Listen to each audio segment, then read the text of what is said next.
नमस्कार, आप देख रहे हैं 4 PM और मैं हूं अभिषेक मिश्रा। क्या मुकेश सहनी इंडिया गठबंधन से अलग निकलने का बहाना ढूंढ रहे हैं?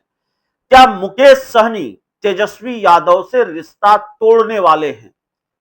मुकेश सहनी वीआईपी पार्टी के कर्ता धर्ता, वीआईपी पार्टी के संस्थापक मुकेश सहनी को तेजस्वी यादव ने एक वक्त पर डिप्टी सीएम बनाने का वादा भी किया।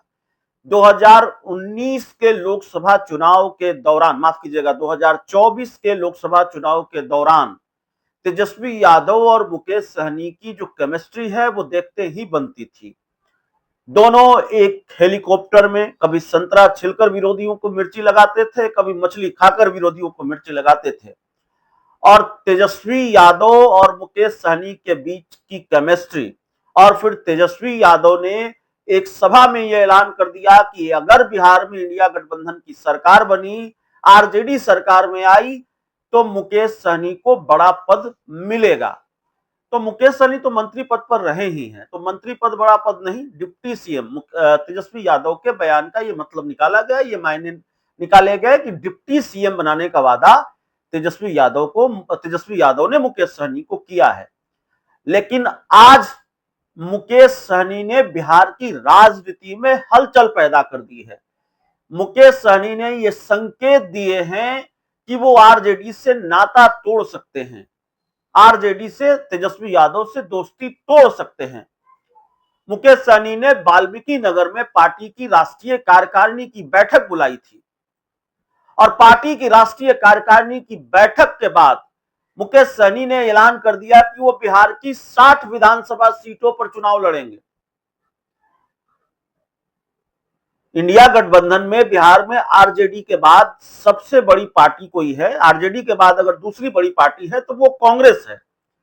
पिछली बार वो 70 विधानसभा सीटों पर चुनाव लड़ी थी, लेकिन कांग्रेस भी ये दावा नहीं कर सकती, अभी ये दावा नहीं कर रही है कि वो इतने ही सीटों पर चुनाव लड़ेगी। हाँ, कुछ बयान जरूर आ रहे हैं कि हमें इतनी सीटें चाहिए, पिछली बार हम 70 लड़े थे, 70 से ज्यादा चाहिए, लेकिन हम इतनी सीटों पर चुनाव लड़ेंगे, ऐसा ऐलान तो कांग्रेस की तरफ से भी सामने नहीं आया, वाम दल की भी तरफ से सामने नहीं आया। सीट शेयरिंग को लेकर कोई आंकड़ा, कोई फॉर्मूला सामने आ ही नहीं रहा है, उस पर कोई बातचीत ही नहीं हुई है इंडिया गठबंधन में, ऐसी कोई बैठक की खबर भी नहीं है। तो बिना आरजेडी को भरोसे में लिए, बिना तेजस्वी यादव लालू यादव को भरोसे में लिए, मुकेश सहनी ने सीधे फैसला सुना दिया है तेजस्वी यादव को, लालू यादव को, कि हम 60 विधानसभा सीटों पर चुनाव लड़ेंगे। ऐसी स्थिति या इस तरह से तो कोई तभी करेगा जब वहां बात नहीं बनेगी या वहां से निकलने का मन मुकेश सहनी ने बना लिया होगा। क्या मुकेश सहनी ने तेजस्वी यादव से बात की, लालू यादव से बात की कि हम 60 विधानसभा सीटों पर चुनाव लड़ेंगे और इसका ऐलान हम करने वाले हैं? और मुकेश सहनी कह रहे हैं कि वो 60 विधानसभा सीटों पर चुनाव लड़ेंगे, तो आरजेडी के साथ, कांग्रेस के साथ रहकर क्या यह संभव है कि मुकेश सहनी को 60 विधानसभा सीटें दे दी जाए? वाम दलों को भी सीटें देनी है, कांग्रेस 70-80, कांग्रेस को भी सीटें चाहिए। आरजेडी की भी प्लानिंग यह है, आरजेडी की भी रणनीति यह है कि अधिकतम सीटों पर, संभव है कि आरजेडी चाहेगी कि कम से कम 150 सीटों पर हम चुनाव लड़े या उससे ज्यादा सीटों पर चुनाव लड़े, क्योंकि आरजेडी को लगता है, तेजस्वी यादव को लगता है कि सहयोगी दलों को ज्यादा सीटें दे दी और खासकर कांग्रेस को 70 सीटें दे दी और कांग्रेस पर ज्यादा सीटें खर्च हो गई, कांग्रेस का स्ट्राइक रेट खराब रहा और 19 सीट ही कांग्रेस जीतकर आई, तेजस्वी यादव मुख्यमंत्री बनते बनते रह गए। तो मुकेश सहनी पर क्या 60 सीटें आरजेडी खर्च करेगी? क्योंकि सीटें आरजेडी को ही देनी है, बांटने की स्थिति में आरजेडी ही है।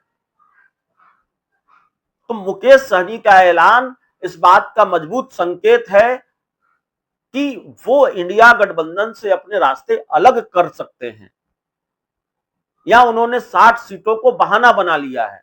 60 सीटें, अगर 60 सीटों का ऐलान क्या मुकेश सहनी का बहाना है इंडिया गठबंधन से अलग होने का? खिचड़ी पक रही है क्या? भारतीय जनता पार्टी के साथ जाने को लेकर तो वो इनकार कर चुके हैं,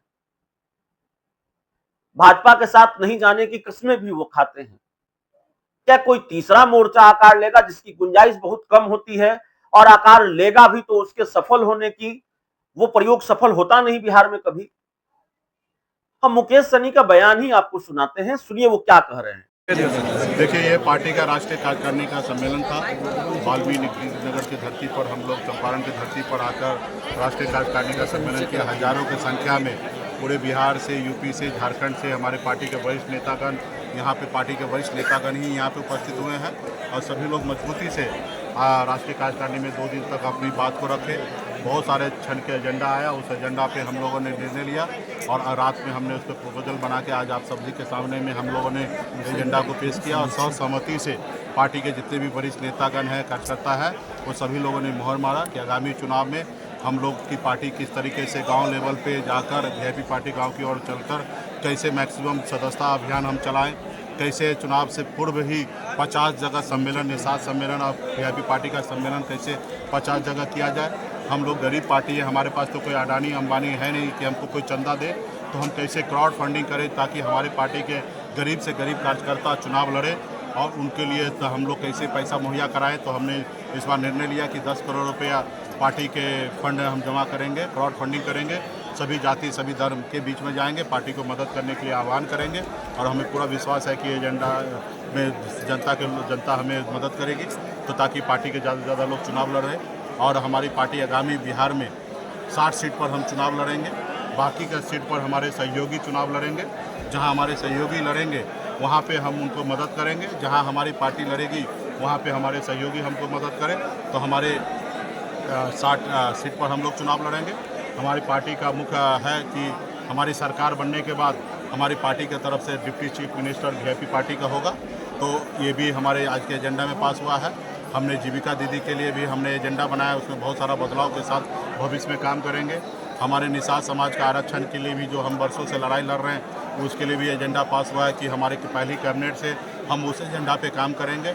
हमारे निषाद मछुआरा समाज के जो गंगा जी है उस पर दूसरे का अधिकार चला गया, उस पर हम लोग काम करेंगे कि उसको कैसे अधिकार दिलाना है, कैसे निषाद समाज को इंश्योरेंस के जरिए उनके मदद हम लोग कर सके ताकि उनको गंगा जी में या कहीं पे जाने के बाद उनका मृत्यु होने पे कैसे उनके परिवार को लाभ मिल सके, उस पर हम लोग काम करेंगे। और इसी तरीके से 14 एजेंडा पे बात हमने किया रखा है और सभी लोगों का समर्थन हमें मिला है।